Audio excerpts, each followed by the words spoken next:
ناظرین کرام، آپ دیکھ رہے ہیں پروگرام بزم شاعری، اور بزم شاعری میں آج ہمارے ساتھ موجود ہیں عرفان ستار۔ آج پروگرام کا دوسرا حصہ آپ دیکھ رہے ہیں۔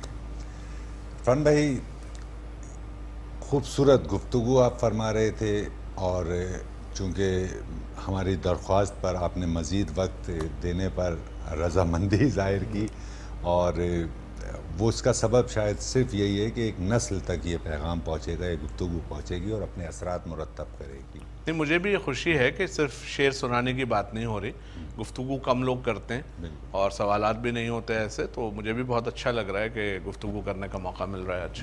بہت شکریہ عرفان بھائی۔ یوں ہی ذہن میں ایک سوال ہے، تو میں چاہتا ہوں وہ تمام سوالات آج آپ کی خدمت میں پیش کر دوں جس کے جواب مجھے کہیں اور سے اتنے طاقت سے اور اتنی صداقت سے نہیں میسر آ سکتے۔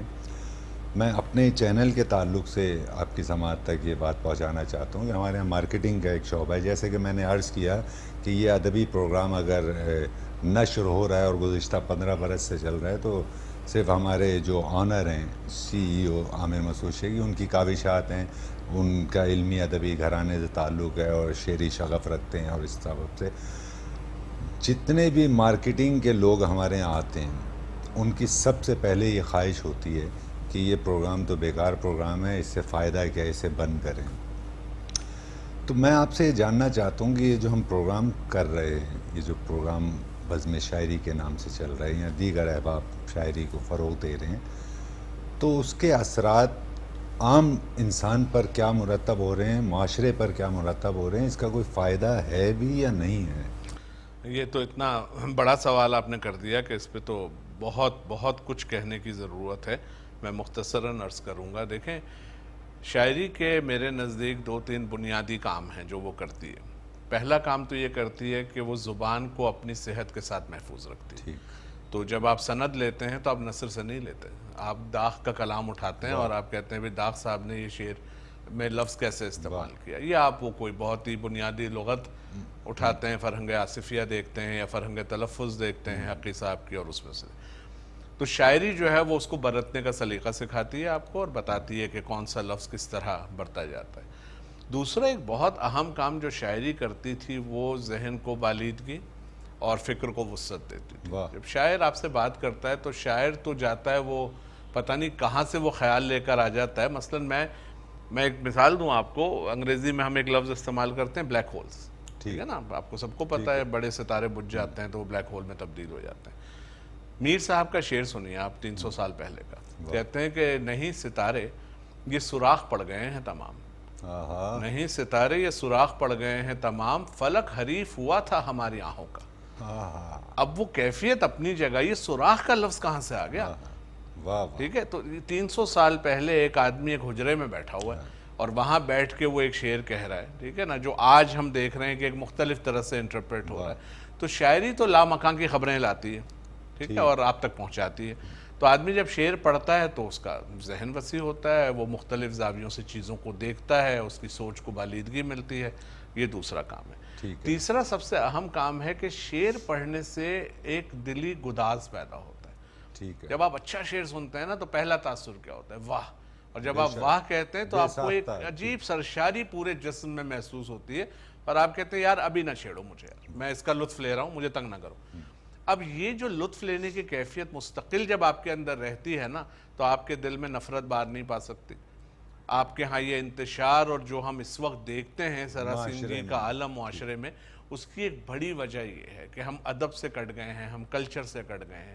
اچھی موسیقی آپ سنتے تھے، اچھا شعر پڑھتے تھے، اچھا آرٹسٹ کا کام دیکھتے تھے، تو وہ آپ کے اندر ایک گداز پیدا کرتا تھا اور آپ کو لگتا تھا کہ یار یہ سب بیکار باتیں ہیں، یار یہ لطف تو یہاں ہے نا۔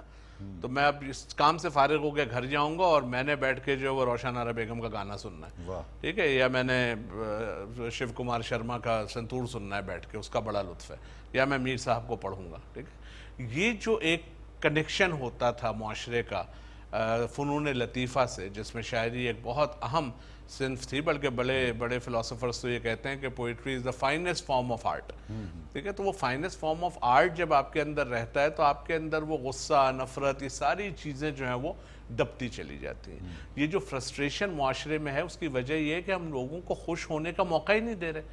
ہر چیز پہ تو ہم نے پابندی لگائی ہوئی ہے. ابھی تو بلکہ ایک مقالہ کسی نے لکھا کہ جی غزل میں پتہ نہیں کون سے کافی ملحدانہ خیالات کا جو فروغ ہے اس پہ مقالہ ہے.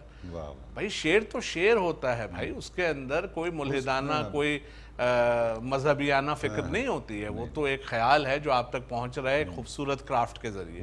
ٹھیک ہے, تو ہم نے کرافٹ چھوڑ دیا, ہم نے زبان چھوڑ دی, ہم نے لوگوں تک اس کو پہنچانا چھوڑ دیا. اور صرف شاعری کی حد تک نہیں, ہمارے ہاں تو موسیقی بھی نہیں ہے. ٹھیک ہے, آپ کے ہاں اگر آپ کا بچہ آ کے آپ سے کہتا ہے کہ ابا میں نے میوزک سیکھنا ہے, تو آپ کہیں گے دماغ خراب ہو, میرا سی بنو گے کیا؟ بالکل ایسے. ٹھیک ہے, تو یہ جو ہمارا کلچر ہے اس سے ہم نے ساری خوبصورتی نکال کے پھینک دی, اور جو ہمارا کلچر نہیں ہے وہ ہم اوڑے ہوئے ہیں اور اس پہ مصر ہیں. تو یہ جو اس وقت معاشرہ ہے کہ بات بات پہ آپ قتل پہ تیار ہیں, سڑکوں پہ آپ دیکھیں تو ایک ذرا سا بہانہ آپ کو چاہیے اپنا غصہ نکالنے کا, عدم برداشت کا, اور وہ بالکل آپ کے اس کوئی آپ کے ایک متشدد جو رویہ آ گیا ہے اس کی وجہ یہ کہ آپ کے دلوں سے گداز رخصت ہو گیا ہے. ٹھیک ہے, اور وہ گداز ہوتا تھا جو معاشرے کو جوڑے رکھتا تھا, آپ کو دوسرے کے غم کا احساس ہوتا تھا, آپ کو اچھا لگتا تھا اگر کوئی اور خوش ہوتا تھا اور آپ اس کی خوشی میں شریک ہوتے تھے, اس کے غم میں شریک ہوتے تھے. آج ایک بے حسی کا عالم ہے کہ اگر میرے گھر میں سب کچھ ٹھیک ہے تو مجھے کوئی غرض نہیں ہے کہ باقی ملک میں کیا ہو رہا ہے. تو اگر ہم اس پہ غور کریں تو یہ سارے معاملات آپ کے کلچر سے, آپ کے معاشرے سے, فنون لطیفہ کی اہمیت کم ہونے کی وجہ سے ایک بہت بڑا فرق آیا. تو شاعری کی تو بے انتہا ضرورت ہے معاشرے کو, اور جہاں تک مارکیٹنگ کے لوگوں کا سوال ہے, شاعری کو اگر پراپرلی پریزنٹ کیا جائے تو یہ سیلیبل بھی ہے. آج آپ دیکھ رہے ہیں کہ ایسے مشاعرے ہو رہے ہیں جس میں لوگ ٹکٹ خرید کے, اب کینیڈا میں اشفاق حسین مشاعرہ کرتے ہیں, $20 کا ٹکٹ خرید کے لوگ آتے ہیں اور پورا ہال بھرا ہوا ہوتا ہے. امریکہ میں بھی ہوتے ہیں, ٹھیک ہے, ایون امارات میں بھی اس طرح کے مشاعرے ہوتے ہیں جس میں ٹکٹ ہوتا ہے. فرق صرف کیا ہوتا ہے کہ اس میں چنیدہ شعراء ہوتے ہیں, تو اس کو سامع کو پتا ہوتا ہے کہ میں یہ $20 خرچ کر کے جاؤں گا, کھانا کھاؤں گا اور اس کے بعد میں اچھے شعر سنوں گا. اور $20 رائے گا نہیں جائیں گے, شعر سننے آئے ہوں تو شعر ملیں گے. بالکل. تو وہ ایک تو ہمیں اپنے ذہن سے یہ نکالنا ہے. ہم نے مسئلہ کیا کیا ہے کہ بھئی میں شاعر ہوں تو میری کتاب چھپے گی اور تم میری کتاب پڑھو گے. بالکل. اچھا, وہ بچہ جو وہ کہہ رہا ہے کہ جی میری تو زندگی سیل فون سے شروع ہوتی ہے اور لیپ ٹاپ پہ ختم ہوتی ہے. بالکل. ٹھیک ہے نا, تو میں درمیان میں کہیں ہے ہی نہیں, تو بھائی ای ورژن ہے تمہاری کتاب کا, آڈیو بک ملے گی. اب میرے پاس میرے فون میں آڈیبل کی ممبرشپ ہے, میرے پاس کچھ 600-800 انگریزی کتابیں ہیں, اور میں اب کتاب پڑھنے سے زیادہ سنتا ہوں. اب مجھے اگر کوئی یہ کہے ایک بچہ آ کے کہ جی مجھے میر صاحب کو پڑھنے کا بڑا شوق ہے مگر اردو رسم الخط نہیں پڑھا جاتا, تو ہم اس کو دھتکار کے بھگا دیتے ہیں کہ جاؤ یار, تمہیں جب زبان نہیں آتی تم کیا پڑھو گے. بالکل. لیکن اس کو اگر آپ آڈیو بک دے دیں کہ اس میں میر کا انتخاب جو ناصر کاظمی نے کیا تھا, یہ 4 گھنٹے کی ریکارڈنگ ہے, یہ اپنے سیل فون پہ ڈاؤن لوڈ کرو اور سنو. خوبصورت. ٹھیک ہے, تو اس کو جو پڑھنے میں رکاوٹ ہے وہ سن سکتا ہے وہ. بہت اچھا. تو ہم میڈیم تو استعمال کر نہیں رہے جو بچوں کا ہے, اور ہم کہتے ہیں جی ادب کی کوئی اہمیت نہیں رہی. تو آج اگر آپ کی کتاب چھپتی ہے اس کے ساتھ آپ کی آڈیو بک آنی چاہیے, اس کے ساتھ آپ کا ای ورژن ہونا چاہیے جو کنڈل پہ بچہ پڑھ سکے یا فون پہ ڈاؤن لوڈ کرے. بہت اچھی بات ہوگا. آپ اس کے میڈیم کے تھرو اس تک جائیں نا, آپ اپنے میڈیم پہ اڑے ہوئے. آج بھی آپ کہتے ہیں جی ادبی رسالہ فلاں نے نکال دیا, کون پڑھے گا بھائی؟ شاعر ہی پڑھے گا, اور شاعر بھی وہ پہلے فہرست میں دیکھے گا صفحہ نمبر, اپنی غزل دیکھے گا کہ کتابت کی کوئی غلطی تو نہیں, پھر وہ دیکھے گا کس سے پہلے کس کے بعد میں چھپاؤں, اور وہ بند کر کے رکھ دے گا. بالکل ایسے ہی. ٹھیک ہے نا. تو عام آدمی, میں ایک کولمبین رائٹر سے ملا تھا ٹورانٹو میں, بڑی دلچسپ بات کی.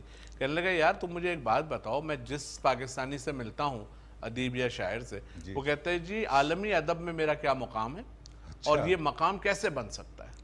تو بھائی تمہارے ہاں 22 کروڑ لوگ تو پاکستان میں ہیں جو اردو بولتے ہیں, 25 کروڑ ہندوستان میں ہیں جو اردو سمجھتے ہیں یا ہندی سمجھتے ہیں, بنگلہ دیش میں ہیں. کہتے ہیں یار 50-60 کروڑ کی تمہاری جو ہے وہ آبادی ہے, اس میں ایڈلٹ پاپولیشن لے لو تو 15-20 کروڑ تو ہیں. 15-20 کروڑ میں 500 کاپیاں تمہاری بکتی نہیں ہیں کتاب کی, اور تمہیں عالمی ادب میں اپنے مقام کی پڑی رہتی. تو آپ ڈسکنیکٹڈ ہیں, آپ ایک سب کلچر کا حصہ ہیں جس کا معاشرے سے کوئی تعلق نہیں. ٹھیک ہے, ایک ذیلی معاشرہ ہم نے تشکیل دیا ہے, اس میں کہوں گا قیصر وجدی صاحب بہت بڑے شاعر ہیں. وجدی صاحب کہیں گے یار عرفان ستار کی تو کیا بات ہے, آپس میں ہم اپنے مقام متعین کرتے ہیں, ایک دوسرے کو داد دیتے ہیں, بات ختم ہو جاتی. بالکل ایسے ہی. عام آدمی سے جڑ ہی نہیں رہے آپ, تو وہ بہت کام کرنے کی ضرورت ہے پوری دنیا میں. وہاں پہ ہم دیکھتے ہیں ٹرین میں وہ لڑکی ایک ہاتھ سے اس نے پول پکڑا ہوا ہے, ایک ہاتھ میں کتاب ہے, وہ وہ پڑھ رجحان رہی ہے، بالکل آج بھی کتاب چھپتی ہے، 2 ملین 3 ملین کاپیاں بک رہی ہوتی ہیں اس کی. یہ خواب کی سی بات لگتی ہے اور ایسا لگتا ہے کہ جیسے آپ صرف ایسا سوچ سکتے ہیں اور تو وہ ایسا ہو سوال رہا جب ہے. تک معاشرے میں رہے گا نا، وجدی صاحب کے شاعری کی کیا افادیت ہے یار. ہم نے تو اس پہ فخر کرنا ہے کہ ہمارے ہاں شاید دنیا کی ادبی روایت میں خوبصورت ترین صنف جو ہے وہ غزل ہے، اور وہ ہمارے پاس ہے، کہ جس میں 2 مصروں میں ہم ایسی بات کہہ دیتے ہیں اور ایسے ایسے تلازمے، تشبیہات اور استعارات ہوتے ہیں جو کہیں بھی آپ کو نہیں ملے گا. بے شک. اب آپ کا مسئلہ کیا ہے کہ میں آپ کی غزل کا انگریزی ترجمہ کیسے کروں؟ ٹھیک ہے، موجے شمیم زلف دوتا بھی نہ آئے گی، اس کی انگریزی کریں ذرا. بالکل نہیں ہو سکتی نا. ناممکن، بالکل ٹھیک ہے. یا دل ناداں تجھے ہوا کیا ٹھیک ہے، ہے. آخر اس درد کی دوا کیا ہے. ٹھیک ہے، اس کو آپ انگریزی میں ڈھالیں گے تو کیفیت تو رہ گئی نا، بالکل ٹھیک مطلب ہے. آئے گا صرف. تو آپ کو پہلے تو یہ طے کر لینا ہے کہ یار عالمی ادب کو چھوڑ دیجئے، آپ اپنی غزل پہ فخر کریں، اپنی شعری اصناف پہ فخر کریں اور اس کو لوگوں تک فخر کے ساتھ پہنچائیں. واہ ٹھیک ہے کہ بھائی یہ اتنی خوبصورت چیز ہے جس سے تم محروم ہو یار، آؤ تمہیں بتاتے ہیں واہ کہ اس سے ہنس کیسے اٹھایا جاتا ہے. تو وہ جب آپ کریں گے، اسکولوں سے ختم، اسکول انگریزی ہے، بالکل ٹھیک ہے، ایسے اس ہی میں ہے. اردو آپ پڑھا نہیں رہے. بچے کو فخر سے ماں باپ کہتے ہیں جی ہم تو اس کو اردو بولنے نہیں دیتے گھر میں، انگریزی بولتا ہے، اور وہ اس پر فخر کرتے اس ہیں. پہ فخر کرتے ہیں. بالکل ٹھیک. تو اپنی زبان کو آپ خود اون نہیں کر رہے تو اس زبان سے ریلیٹڈ تمام چیزیں آپ کے ہاتھ سے نکل رہی ہیں. تو ان چیزوں پہ اگر ہم غور نہیں کریں گے تو پھر کون کرے گا؟ بہت اچھی بات ہے، آپ کی بات سے میں مخلو اس میں معافی چاہتا ہوں. شکیل عادل زادہ کے ساتھ ہم ایک روز بیٹھے تھے تو اس وقت تک وہ جیو جو ہے وہ وہاں پہ ملازمت جو ہے وہ اس کے لیے کر چکے تھے، یعنی ان کا اپائنٹمنٹ ہو چکا تھا وہاں. تو انہوں نے ٹکر وغیرہ دیکھا، چونکہ زبان ان کا مسئلہ ہے تو انہوں نے ٹکر دیکھا اردو کا تو کوئی غلط وہ لفظ استعمال ہو رہا تھا، اس کے مفہوم کچھ تھے اور لکھا ہوا غلط تھا. تو انہوں نے شکیل یا ان کے صاحبزادے ہیں، میرے ذہن میں نام نہیں ہے، انہیں فون کیا کہ یہ جو ہے ٹکر اس طرح چل رہا ہے اور اسے دیکھیں، اسے چینج کروائیں. تو انہوں نے کہا یار یہ کون دیکھتا ہے اردو، یار جانے دو کوئی بات نہیں. جو جیو کے آنر تھے تو اس کے شکیل بھائی نے بتایا اس کے کچھ روز بعد ہی ان کا فون میرے پاس آیا، کوئی انگریزی کا ٹکر چل رہا تھا اور اس میں کوئی لفظ اسپیل میں غلطی تھی. تو وہ فکر مند ہو گئے کہ یار اس کی سپیلنگ یہ نہیں ہے، اس میں ای کی جگہ وہ لکھا ہوا ہے، اسے ای لکھیں. تو شکیل بھائی نے کہا جب اردو کا معاملہ تھا تو میں نے آپ سے کہا، تو آپ نے کہا کون دیکھتا ہے اسے، یار جانے دو. اور انگریزی کو آپ مطلب آپ پرموٹ انگریزی کو کرنا چاہ رہے ہیں یا اردو کو؟ تو وہ آپ نے جس سنجیدگی سے زبان سے محبت اور غزل سے محبت کے تعلق سے گفتگو کی تو مجھے یہ جملہ یاد آیا کہ وہ جو زبان سے محبت کرتے ہیں وہ لوگ اپنی اپنی جگہ کام کر رہے ہیں. ایسا نہیں کہ وہ خاموش ہیں اور اس کے اثرات مرتب ہو رہے ہیں. اور اس سے انگریزی کی افادیت ختم نہیں ہوتی، بالکل لیکن آپ کی اپنی زبان کو ثانوی حیثیت ہر اعتبار سے دینا جو ہے وہ غلط ہے. ٹھیک ہے. اچھا عرفان بھائی، میں یہ بھی جاننا چاہوں گا چونکہ کتب بینی کے تعلق سے بات ہوئی، آپ نے بتایا کہ وہاں پہ کتب بینی کا رجحان قائم ہے اور جو بس میں یا ٹرین میں بھی سفر کر رہے ہیں تو وہ کتاب سے استفادہ کر رہے ہیں. ہمارے یہاں ایک چیز ہم نے دیکھی کہ بقول آپ کے لاکھوں کی آبادی پر مشتمل شہر ہے اور کسی شاعر کا مجموعہ آتا ہے تو وہ 300 کتابیں، اب تو 500 سے بھی کم، 300 250 کتابوں تک آ گیا سلسلہ. اس 250 میں بھی یہ ہے عرفان بھائی کہ وہ شاعر جو ہے دو صورتیں ہیں، یا تو اگر پبلشر اسے شائع کر رہا ہے تو اس کی رقم لگ رہی ہے، یا پھر شاعر اپنی جیب سے شائع کرے تو اسے احساس ہوگا. ورنہ یہاں چندہ بنام اشاعت کتاب جو ہے وہ جمع کیا جاتا ہے اور اس کے بعد وہ کتاب جو ہے ہوٹل میں اور شادی میں اور ولیمے کی تقریبات میں بانٹی جاتی ہیں اور اس کے بعد یہ کہا جاتا ہے کہ یار کتاب کوئی خرید نہیں رہا. تو میں یہ کہتا ہوں جب آپ گھر گھر جا کر کتاب پہنچا رہے ہیں کیوں خریدے گا کون؟ آپ اتنا وقت تو دیں کہ کوئی پبلشر کے پاس جائے اور معلوم کرے جی فلاں شاعر کا مجموعہ آیا ہے وہ دے دیں. تو کتاب کے رجحان کے تعلق سے پاکستان میں بھی ایسی صورتحال ہے کہ وہ رشتہ کتاب سے ختم ہوتا جا رہا ہے، جس طرح سے ایک رشتہ استاد اور شاگرد کا ختم ہوتا جا رہا ہے. ورنہ بڑے فخر سے بتایا کرتے تھے جی ہمارے فلاں استاد ہیں اور ہم فلاں سے سیکھا ہے. اور اب نوجوان جو شاعری کی سمت آ رہا ہے عرفان بھائی، ہم نے یہ دیکھا ہے کہ وہ تمام تر اپنی محنت سے وہ استادوں سے اصلاح لیتا ہے، سیکھتا ہے، لیکن ان کا ذکر کرتے ہوئے تھوڑا سا چھپاتا ہے، تو یہ کیا خوف ہے اس کے اندر؟ نہیں، وہ ایک بالکل مطلب احمقانہ سی بات ہے کہ اگر آپ یہ سمجھتے ہیں کہ اس سے میری وقت کم ہوگی کہ میں نے اصلاح لی ہے یا میں نے سیکھا ہے، تو یہ تو ہماری روایت ہے اور اس کے بغیر ہوتا نہیں ہے کچھ بھی. کوئی بھی مضبوط شاعر آپ کو ایسا نہیں ملے گا کہ جس کا کوئی استاد نہ رہا ہو. بالکل. کس سطح پہ تھا وہ الگ بات. مثلا جان ایلیا کی آپ مثال لیں، مجھے نہیں یاد کہ جان صاحب نے کبھی مصرع تبدیل کر کے دیا ہو. وہ صرف نشاندہی کر دیتے بالکل ٹھیک ہے کہ اس مصرے کو دیکھ لینا، اس کے بعد آپ پہ چھوڑ دیتے تھے، مگر آپ کو معلوم ہوتا تھا کہ اس میں کچھ ہے گڑبڑ جو ہمیں ٹھیک کرنی ہے. بالکل ٹھیک ہے. وہ سب کچھ پڑھ کے نہیں آ سکتا، ٹھیک ہے نا. آپ کو رہنمائی چاہیے ہوتی ہے. ہم خوش نصیب تھے کہ ہمیں ایسے لوگ مل گئے. آج کے نوجوان اس لحاظ سے بد نصیب ہیں کہ وہ رجوع ہی نہیں کرتے. رجوع نہیں کرتے. ٹھیک ہے، آپ اگر ان کی کسی چیز کی طرف اشارہ کریں تو وہ 25-30 لوگ آپ سے لڑنے آ جائیں گے کہ صاحب یہ پرانی باتیں کر رہے ہیں آپ، یہ اس زمانے میں ہوتا تھا، اب تو یہ ٹھیک ہے، یہ اسی طرح سے رائج ہے اور تسلیم شدہ ہے. بھئی زبان اپنی مرضی سے نہیں تبدیل کی جاتی. ٹھیک ہے، اگر اس میں کوئی تبدیلی آتی بھی ہے تو وہ صدیوں کا سفر ہوتا ہے کہ جب بڑے بڑے لوگ اس کو اسی طرح برتنے لگتے ہیں تو پھر وہ قبول عام حاصل کر لیتا ہے. میری مرضی سے نہیں ہوتا کہ میں نے غلط لکھ دیا تو اب یہی رائج ہوگا. یہی رائج ٹھیک ہے، تو ہمارا تو کلچر پھر وہی بات ہے نا کہ تہذیب تو نہیں رہی نا. وہ تہذیب آتی تھی استاد کے ساتھ جو آپ کو بتاتا تھا کس طرح سے. مجھے یاد ہے جان صاحب کے پاس ایک بار ایک صاحب بیٹھے تھے، مجھ سے خاصی سینئر شاعر تھے، انہوں نے غزل پڑھی، اس میں ایک لفظ غلط تھا. ٹھیک ہے. میں خاموش رہا. جب وہ چلے گئے تو میں نے جان صاحب سے میں نے کہا جان بھائی یہ لفظ ایسے لکھ گئے. کہتے ہیں ہاں اس سے سہو ہو گیا. میں نے کہا وہ تو میں نے کہا نہیں، آپ بیٹھے ہوئے تھے. تو کہنے لگے کہ اپنے سے بڑے کی کبھی بھی غلطی تم نہیں نکالو گے، یہ اس کے بڑوں کا کام ہے، وہ بتائیں گے. تم نے سے سیکھنا ہے کہ میں نے یہ غلطی نہیں کرنی، لیکن تم کبھی کسی کی غلطی کی نشاندہی نہیں کرو گے، یہ تمہارا مقام نہیں ہے. اس کے پاس بیٹھے ہوئے ہیں اس سے بڑے لوگ جو اسے بتائیں گے.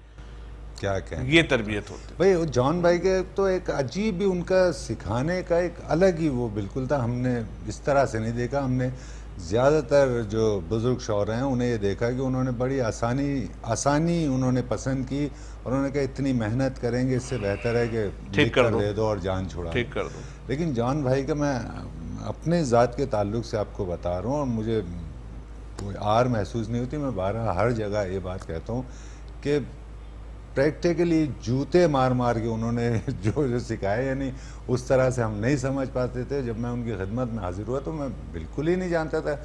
صاحب کتاب میں ہو چکا تھا، مسودہ تیار تھا، لیکن وہ اپنی دانش میں ہم سمجھ رہے تھے کہ شاعری ہے، تو ایسی شاعری نہیں تھی. اور جان بھائی جیسے آپ نے بتایا کہ وہ بالکل الگ مزاج کے آدمی اور وہ واقعی سکھانے کے بھی ماہر تھے کہ کس طرح سے راغب کیا جاتا ہے. میں یہ بھی جاننا چاہوں گا کہ نوجوان نسل جو شاعری کی جانب آ رہی ہے، بلا شبہ وہ صاحب کتاب بھی ہو رہے ہیں اور مشاعروں میں بھی مدعو کیے جا رہے ہیں بیشتر نوجوان شعراء، لیکن وہ شاعر تو ہو گئے، وہ جو ایک تربیت ہوتی ہے وہ تربیت نہیں ہو پائی ان کی. تو اس میں ہم اپنے سینئرز کو قصوروار ٹھہرائیں گے یا یہ ان کی کیا سبب ہے؟ نہیں، ہم خود قصوروار ہیں. دیکھیں سینئر جو ہے وہ آپ کو پکڑ کے تو نہیں کہے گا کہ مجھ سے سیکھو. ٹھیک ہے نا. یہ تو دو لوگوں کا کام ہے. ایک تو جن کے پاس میڈیا ہے یا کوئی پلیٹ فارم ہے، مثلا آپ کے پاس ہے یہ آرٹس کاؤنسل ہے، اس طرح کے مزید ادارے ہیں، یونیورسٹیاں ہیں. وہاں پہ مشاعروں کے ساتھ ساتھ یہ رواج ہونا چاہیے کہ سحر انصاری صاحب آرٹس کاؤنسل میں تلازمے پہ گفتگو کریں گے. ٹھیک ہے. اور اس کی اوپن انویٹیشن ہو. شروع میں 5 لوگ آئیں گے، پھر 10 ہوں گے، پھر 20 ہوں گے. ٹھیک ہے نا. احمد جاوید وہاں سے آتے ہیں، وہ ایک شاعر پہ گفتگو کر کے چلے جاتے ہیں، اس سے کیا فائدہ ہوا کسی کو؟ نہیں ہوا. ٹھیک ہے. تو ان کو بٹھائیے آپ اور ان کو کہیں گے صاحب آج میر کی شاعری کی جمالیات پہ گفتگو کریں آپ، کیا بات، اور بتائیں ہمیں کہ کیا ہوتا ہے یہ. ٹھیک ہے نا. وہ سلسلہ جب پیرلل چلے گا نا، دیکھیں پیرلل فورس ہونا ضروری ہے. تو تربیت ہاں، ایک کمرشل سینما ہوتا ہے، ایک اس کے پیرلل آرٹ سینما ہوتا ہے. وہ ایک بیلنس کریٹ کرتا ہے معاشرے میں. تو آپ کو وہ بیلنس کریٹ کرنا ہے کہ ایک حد تک تو آپ پہنچ گیا کہ شعر کا فروغ ہو رہا ہے، شعر کی سماعت میسر ہے. ٹھیک ہے نا. شعر کا قاری بھی ہے، چاہے وہ ڈیجیٹل پلیٹ فارم پہ ہو. اب اس قاری کی اور شاعر دونوں کی تربیت کرنی ہے. اس وقت شاعر وفور کی بنیاد پہ شعر کہہ رہا ہے. موضوع طبع ہے، اس کے اندر ایک وفور ہے، اس کی زندگی کے اپنے تجربات ہیں، وہ لکھ رہا ہے وہ. ٹھیک ہے. لیکن شاعری دو طرح سے ترقی پاتی ہے. ایک تو نثر کا مطالعہ، ٹھیک ہے، کہ آپ فلسفہ پڑھتے ہیں، تاریخ پڑھتے ہیں، فکشن پڑھتے ہیں، دوسری زبانوں کا تھوڑا بہت علم رکھتے ہیں. اور دوسرا شعری محاسن کی تربیت. یہ دونوں چیزیں نہیں ہو رہی. تو وہ ظاہر ہے کہ اور ہر آدمی کا ایکسس بھی نہیں ہے. تب ایک آدمی جو گجرات میں بیٹھا ہوا شعر کہہ رہا ہے وہ سحر انصاری تک کیسے پہنچے, یا احمد جاوید تک کیسے پہنچے؟ تو یہ والے پروگرامز ہوں, ان کی ریکارڈنگز ہوں, ان کو یوٹیوب چینل پہ آپ ڈالیں, اس کو زیادہ سے زیادہ لوگوں تک پہنچائیں, تو وہ آہستہ آہستہ ہوگا یہ کام, مگر ہوگا. اور اب بھی جو شاعر ہے, مسئلہ صرف کہاں ہے, وہ ایک سطح تک آتا ہے. شعر میں وفور ہوتا ہے, موضوع ہوتا ہے, قافیہ بڑا پھڑکتا ہوا ہوتا ہے, زمین بڑی مزے کی ہوتی ہے. ایک دفعہ آپ پڑھ لیتے ہیں, دوسری بار آپ رجوع نہیں کرتے اس سے, کیونکہ اس میں کوئی ایسی چیز ہے ہی نہیں جو ایک اس کے اندر پرسراریت ہوتی تھی. کہ رسا بھائی کہتے ہیں کہ جی وہ پہروں آئینہ کیوں دیکھتا ہے مگر یہ بات میں کیوں سوچتا ہوں. اب آپ بار بار آئیں گے یار یہ کہہ کیا رہا ہے, ٹھیک ہے نا, یہ وہ پہروں آئینہ کیوں دیکھتا ہے مگر یہ بات میں کیوں سوچتا ہوں. تو میں کیوں سوچتا ہوں کہ دریافت میں لگ جائے گا وہ کہ کیا کیا اس کی تہے ہیں اور سطریں ہیں. یہ مفقود ہے. آپ کے ہاں یک سطحی شعر کہا جا رہا ہے جس کا مطلب پڑھتے ہی سمجھ آ جاتا ہے. ٹھیک ہے, آپ اس کو دوبارہ ری انٹرپریٹ نہیں کر سکتے. کہ میر صاحب جب کہتے ہیں کہ کیسا چمن کے ہم سے اسیروں کو منع ہے چاقے قفس سے باغ کی دیوار دیکھنا, تو جب کووڈ آیا تو اس شعر کے نئے معنی پیدا ہو گئے. بالکل ٹھیک. جب کراچی میں قتل و غارت ہو رہی تھی تو اس کے کوئی اور معنی تھے. بالکل ٹھیک ہے نا. تو یہ والا شعر جو وقت کے ساتھ اپنا رنگ بدلے اور آپ کو ایک نئے معنی سے متعارف کرا, بہت اچھے. یہ تہداری جو ہے وہ شاعری میں ایسے نہیں آئے گی. ٹھیک ہے, اور یہ نہیں آئے گی تو یہ شاعر وقت کے ساتھ ساتھ غائب ہوتے چلے جائیں گے. آپ واپس کیوں جائیں گے ان کی طرف؟ تو یہ تربیت, اور اس لیے نہیں کہ جی اس سے کوئی مطلب معاشری ترقی ہو جائے گی شاعروں کی, وہ سب ثانوی چیزیں ہیں. اصل کام تو یہ ہے کہ ایک تو بات دیکھیں, کل وقتی شاعری کا زمانہ گیا, چلا گیا. جون صاحب ایک بڑی اچھی بات کہتے تھے کہ کل وقتی شاعر ہونے کے لیے آدمی کو کم از کم جون ایلیا ہونا چاہیے. بالکل ٹھیک ہے, جو بالکل درست بات تھی کہ بھئی آپ افورڈ ہی نہیں کر سکتے یار, آپ نے شادی کی ہوئی ہے, آپ کے 2 بچے ہیں, آپ نے ان کو پالنا ہے, اور غیر ذمہ دار آدمی اچھا شاعر نہیں ہو سکتا. آپ نے پہلے تو اپنی بنیادی معاملات جو ہیں ان کو ٹھیک کرنا ہے, پھر برکتیں آئیں گی آپ کی شاعری میں. ٹھیک ہے نا. تو وہ برکتوں کے لیے آپ کو یہ سارے معاملات نبھانے ہیں. تو اب تو یہ کہنا کہ جی میں نہیں, آپ اس کے ساتھ اپنا کوئی افورڈ ہی نہیں کر سکتے. اب ایک صورتحال فی الحال پیدا ہوئی ہے جس میں شاید کل وقتی شاعر افورڈ کر سکتا ہے, مگر کتنے, مطلب کتنے لوگ ہیں جن کو منتظم 1 لاکھ روپے دینے کو تیار ہوگا؟ گنتی کے ہی ہوں گے نا, اور اتنے ہی رہیں گے, ہر ایک کو تو نہیں ملیں گے. تو وہ اپنی ایک معاشی استحکام کے لیے بھی کوشش کرنا, اور یہ طے کر لینا کہ بھائی کل وقتی شاعر نہیں ہو سکتے. اسی لیے میں کہتا ہوں لوگ برا مانتے ہیں کہ بڑی شاعری اب کبھی ہو ہی نہیں سکتی. بہت اچھی بات ہے, اور یہ بہت وہ دور گزر گیا. اچھی شاعری ہوگی, ہوگی, ٹھیک ہے نا, جس سے معاشرہ لطف اندوز ہو لیکن سکتا ہے. بڑی شاعری کی توقع, بڑی شاعری تو ہوتی ہی پوری طرح اپنے آپ کو جھونک دینے کا. بالکل صحیح بات ہے. اس میں آپ ہر وقت ہمہ وقت شاعری کر رہے ہیں, پڑھ رہے ہیں, سیکھ رہے ہیں, اس پہ جستجو میں لگے ہوئے ہیں. پارٹ ٹائم نہیں ہے یہ, ایسا نہیں ہے کہ پارٹ ٹائم میں یہی ہو سکتا ہے جو ہو رہا ہے. بالکل نہیں, یہ جو ہو رہا ہے اس کے علاوہ اس میں جو میں نے کہا کہ اگلی سطح پیدا کرنے کی ضرورت ہے, کہ اگر شعری تربیت ہوگی تو ایسی شاعری ضرور ہوگی جس سے آدمی بار بار رجوع کرے گا, لطف اٹھائے گا. آپ کے سرہانے یقیناً جو ہے وہ میر کا کلام رہتا ہوگا, اور آپ نے کوئی غزل ایسی نہیں ہوگی جو 1 سے زائد بار نہ پڑھی ہو, اور ہر بار اس سے ایک نیا لطف نہ لیا ہو. بالکل ٹھیک ہے. تو یہ والی سطح حاصل کرنے کے لیے تربیت ضروری ہے, جو کی جا سکتی ہے. آپ نے کچھ دیر قبل ایک جانب اشارہ کیا کہ شعر حالات کے سانچے میں ڈھل کر اپنے مفہوم تبدیل کر لیتا ہے. تو یہ بالکل میرا یہ خیال ہے, میں اپنے علم میں اضافے کے لیے آپ سے دریافت کرنا چاہ رہا ہوں کہ کیا ہم یہ بھی سمجھتے ہیں کہ جس طرح استعارے اپنی کیفیات اور اپنے مفہوم تبدیل کر لیتے ہیں, اسی طرح مکمل شعر بھی حالات میں تبدیل ہو جاتا ہے اور اپنی بالکل اپنا یعنی وہ معنی اپنے تبدیل کر لیتا ہے. کیونکہ معنی جو ہیں وہ دیکھیں, شعر میں 3 چیزیں ہوتی ہیں. ایک اس کا خیال ہوتا ہے, ٹھیک ہے نا, ایک اس کے اندر ایک کیفیت ہوتی ہے, ٹھیک ہے, جو آپ تک کمیونیکیٹ ہوتی ہے, اور باقی اس میں الفاظ ہیں جن سے وہ خیال آپ نے کرافٹ کیا ہے. کیفیت جو ہے وہ سراسر قاری کی یا سامع کی حیثیت پہ وہ ڈیپینڈ کرتی ہے. تو میں اپنے لحاظ سے ایک شعر کو پڑھوں گا اور اپنے حالات اور اپنے تناظر میں اس کو دیکھوں گا اور اس سے ایک معنی اخذ کروں گا. یہ اسی صورت میں ممکن ہے کہ شعر میں کیا نہیں کہنا اس کا التزام شاعر نے رکھا ہو. شعر میں جو کہنا ہے اس سے زیادہ اہمیت اس بات کی ہے کہ قاری کے لیے کیا چھوڑنا, جس کو وہ انٹرپریٹ کرے گا. اگر آپ نے پوری بات ٹھوس حالت میں شعر میں لکھ دی ہے تو قاری کے لیے تو کچھ بھی نہیں چھوڑا. وہ پڑھے گا, معنی سمجھے گا اور آگے نکل جائے گا. جہاں وہ رک کے کہتا ہے کہ اچھا یار یہ بڑے مزے کی بات کی اس نے یار، اس کو میں اور کیسے دیکھ سکتا ہوں، ٹھیک ہے نا، بار بار رجوع کرے اور ہر دفعہ سب سے پہلے لطف اٹھائے. کبھی آپ غور کیجئے گا کہ جب آپ اچھا شعر سنتے ہیں آپ کو معنی سمجھنے سے پہلے معلوم ہوتا ہے کہ اچھا شعر، بالکل ٹھیک ہے، آپ کی روح اچانک سے ایک آپ کے اندر سے آپ کو واہ بیدار نکلتی کرتی ہے، آپ کو آگاہ کر دیتی ہے. کہاں سے آتا ہے یار یہ، ابھی تو میں نے معنی تک رسائی بھی نہیں حاصل کی، ٹھیک ہے، تو اب وہ سطح تو نکال دیا آپ نے. تو اس لیے پہلے ہم معنی سمجھتے ہیں اور اس پہ واہ کرتے ہیں.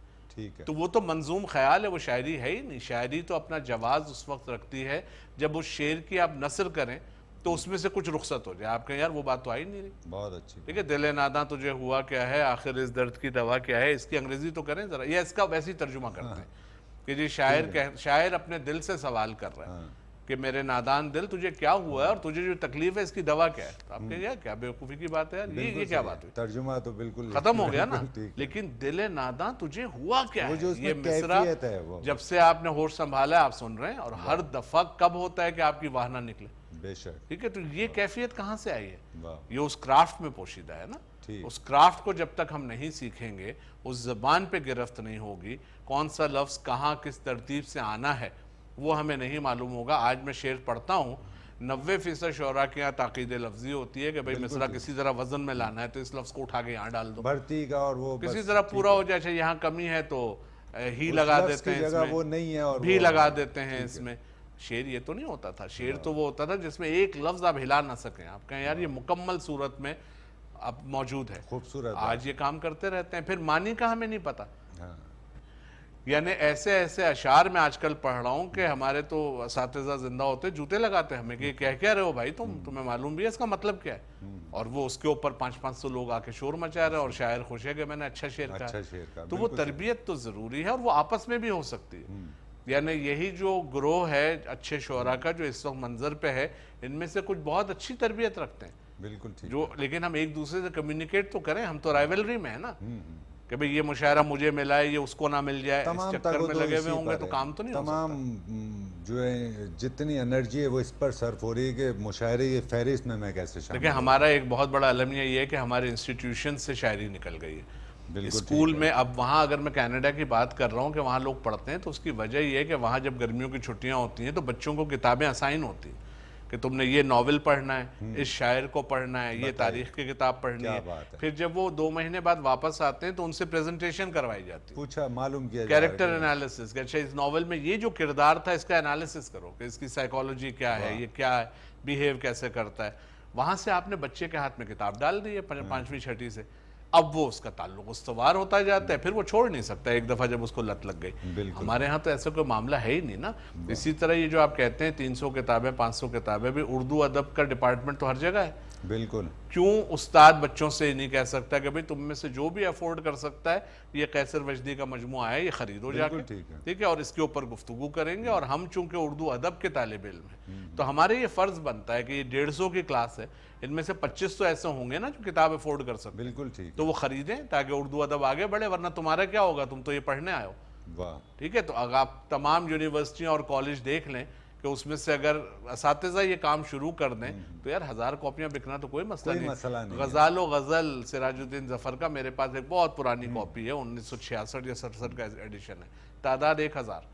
بتائیں. ٹھیک ہے، تو جب اس وقت 1000 چھپ رہی تھی جبکہ شاید آپ کے ملک کی آبادی 10 کروڑ ہوگی، ٹھیک ہے، تو آج آپ اس سے 300 پر آ گئے یار. تو یہ بہت زیادہ ملٹی فیسٹڈ مسئلہ ہے، مگر کہیں سے تو ابتدا ہونی ہے. ابتدا ہونی ہے، بالکل. بہت اچھا آپ نے فرمایا. عرفان بھائی ایک چیز اور میرے ذہن میں آتی ہے اور وہ یہ کہ پاکستان کا قیام عمل میں آنے سے قبل ہمارے پاکستان جب بن گیا تو ہندوستان سے بہت سارے شعراء بھی آئے جن کی پیدائش پاکستان کی نہیں تھی. ان میں ہم کہہ سکتے ہیں محسن بھوپالی، منظر ایوبی اور شاید ڈاکٹر پیرزادہ قاسم. تو یہ احمد ندیم قاسمی ہے نا، مطلب بہت سارے ایک آپ کو وہ نام جو ایک فرنٹ لائن پر تھے کہ جان صاحب، ہمایہ صاحب، جان صاحب ہے نا، یہ تمام. تو ان 73-76 سالوں میں کم و بیش پاکستان نے کون سے شاعر پیدا کیے یا کوئی آپ سمجھتے ہیں کہ وہ جو ایک کھیپ آئی تھی اور وہ تمام ایک سے بڑھ کر ایک تھے، اس میں آپ کوئی یہ نہیں کہہ سکتے کہ کوئی یعنی حمایت صاحب ہیں، پھر محسن بھوپالی ہیں، جیسا کہ میں نے نام لیے. تو پاکستان میں پیدا ہونے والے، ہم اگر کراچی کو فوکس کریں اور اس پر ذکر کریں، تو کراچی نے آپ کی دانش میں کون سے شعراء نکالے؟ دیکھیں پہلے تو اس بات کو آپ سمجھیے نا کہ جہاں جو لوگ ہندوستان سے ہجرت کر کے آئے تھے وہ ایک بہت مربوط، مکمل اور مضبوط تہذیب کے ساتھ آئے تھے، تربیت لے کر آئے تھے. ٹھیک ہے، پاکستان بننے کے بعد سے آپ جس انتشار کا شکار رہے اور آج تک رہے کہ ہر چند سال بعد تو فوجی حکومت آ جاتی تھی جو اپنے معاملات مختلف طرح سے کرتی تھی، معاشرے کے اوپر ایک جبر کی کیفیت ہوتی تھی، تو ظاہر ہے اس میں ان چیزوں کو پنپنے کا، اس تہذیب کو جاری رکھنے کے مواقع کم ہوتے چلے گئے. معاشری معاملات جو ہیں وہ زیادہ سر اٹھاتے گئے اور لوگ اس میں لگ گئے، تو ہمارے ہاں وہ تہذیب فروغ نہ پا سکی. اور ایک بہت بڑا جو ہمارے ہاں ڈیزاسٹر جسے میں کہتا ہوں وہ آیا جبکہ امارات کے راستے کھلے ہمارے لوگوں کے لیے. ٹھیک ہے، جب 73-74 میں اچانک سے ہجرت شروع ہوئی، لوگ باہر گئے، پھر بہت سارے پیسے لے کر آئے، تو ایک گھر میں اے سی لگ گیا تو پڑوسی کو بھی اے سی چاہیے. مجھے یاد ہے بچپن میں میرے نانا نانی رہا کرتے تھے بنس روڈ پہ، فریر روڈ پہ، پوری گلی میں ایک گاڑی تھی. ٹھیک ہے، باقی سب کے پاس وہ ہونڈا 50، ہونڈا 70، کچھ سائیکلیں.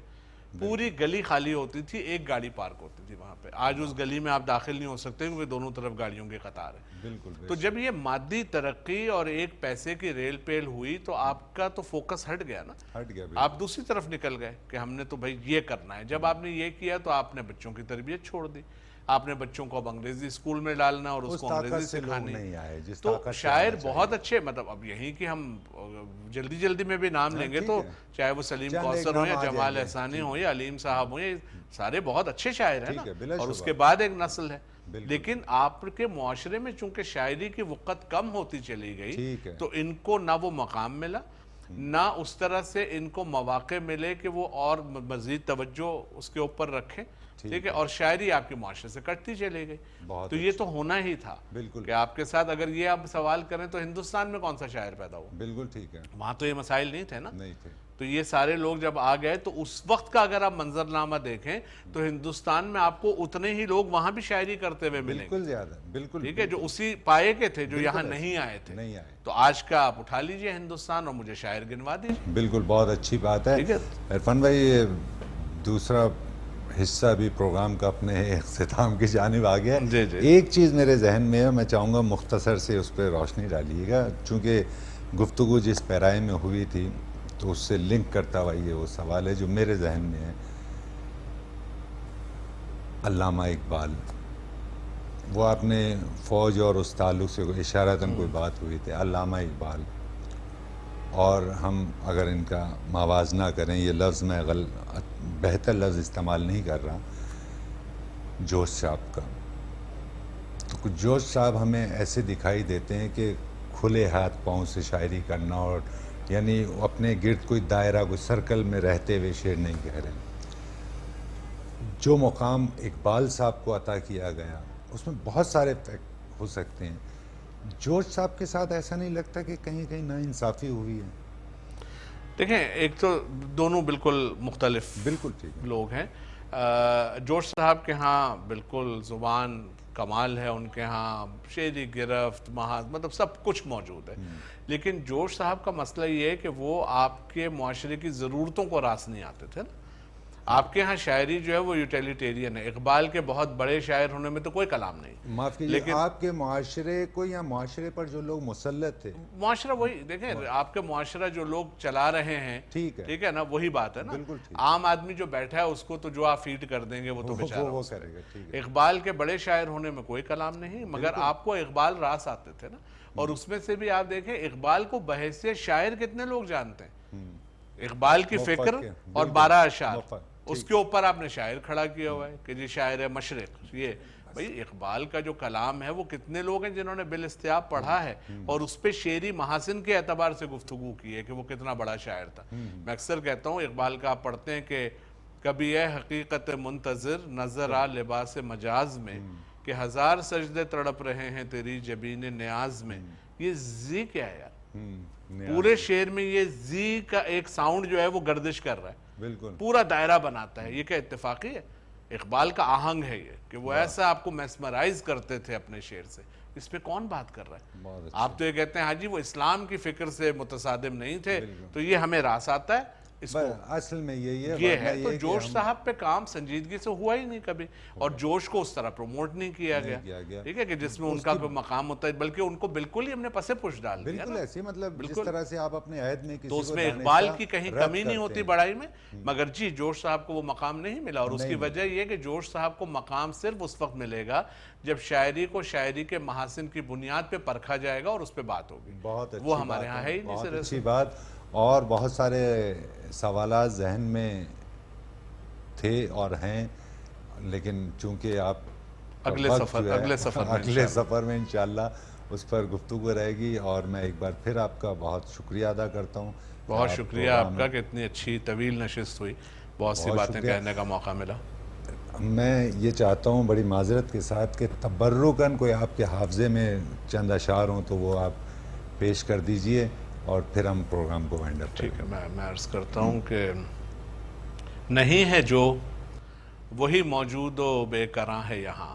واہ. نہیں ہے جو وہی موجود و بے کراں ہے یہاں, عجب یقین پسے پردہ گماں ہے یہاں. بہت اچھے, بہت اچھے. عجب یقین پسے پردہ گماں ہے یہاں, نہ ہو اداس زمیں شق نہیں ہوئی ہے ابھی. نہ ہو اداس زمیں شق نہیں ہوئی ہے ابھی, خوشی سے جھوم ابھی سر پہ آسماں ہے یہاں. بہت اچھے. خوشی سے جھوم ابھی سر پہ آسماں ہے یہاں, یہاں سخن جو فسانہ تراز ہو وہ کرے. یہاں سخن جو فسانہ تراز ہو وہ کرے, جو بات سچ ہے وہ ناقابل بیاں ہے یہاں. بہت اچھے. اور یہ شعر دیکھیے گا کہ نہ رنج کر کہ یہاں رفتنی ہیں سارے ملال. نہ رنج کر کے یہاں رفتنی ہیں سارے ملال, نہ کر ملال کے ہر رنج رائے گاں ہے یہاں. نہ کر ملال کے ہر رنج رائے گاں ہے یہاں, زمیں پلٹ تو نہیں دی گئی ہے محور پر. زمیں پلٹ تو نہیں دی گئی ہے محور پر, نمو پذیر فقط عہد رفتگاں ہے یہاں. بہت اچھے. نمو پذیر فقط عہد رفتگاں ہے یہاں, اور چلے جو یوں ہی ابد تک تو اس میں حیرت کیا, ازل سے جب یہی بے ربط داستاں ہے یہاں. بہت اچھے. ازل سے جب یہی بے ربط داستاں ہے یہاں, ہم اور وصل کی ساعت کا انتظار کریں. ہم اور وصل کی ساعت کا انتظار کریں, مگر یہ جسم کی دیوار درمیان ہے یہاں. بہت اچھے. مگر یہ جسم کی دیوار درمیان ہے یہاں, اور کہا گیا ہے جو وہ مان لو بلا تحقیق. کہا گیا ہے جو وہ مان لو بلا تحقیق, کہ اشتباہ کی قیمت تو نقد جاں ہے یہاں. بہت اچھے. نہیں ہے جو وہی موجود و بے کراں ہے یہاں, عجب یقین پسے پردہ گماں ہے یہاں. بہت اچھے. بہت بڑی اچھے. نوازش. بہت شکریہ عرفان بھائی, آپ نے زحمت کی اور اتنا وقت. آپ کا شکریہ, اور اس چینل کا, اور آپ کے جو چیف ایگزیکٹو ہیں ان کا, اور مجھے امید ہے کہ سرپرستی وہ قائم رکھیں گے, کیونکہ ہمیں بہت ضرورت ہے اس طرح کے پروگراموں کی. انشاءاللہ. بہت شکریہ, بہت شکریہ. نوازش. ناظرین کرام, آپ دیکھ رہے تھے پروگرام بزم شاعری, اور دنیا کے ممتاز شاعر, دنیا اردو کے ممتاز شاعر جناب عرفان ستار نے تادیر اپنے علم سے لبریز گفتگو آپ کی سماعتوں تک منتقل کی. پروگرام اپنے اختتام کو پہنچتا ہے. اپنے میزبان قیصر وجدی کو اجازت دیجیے. آئندہ ایک نئے مہمان کے ساتھ آپ کی خدمت میں حاضر ہوں گے. اللہ حافظ.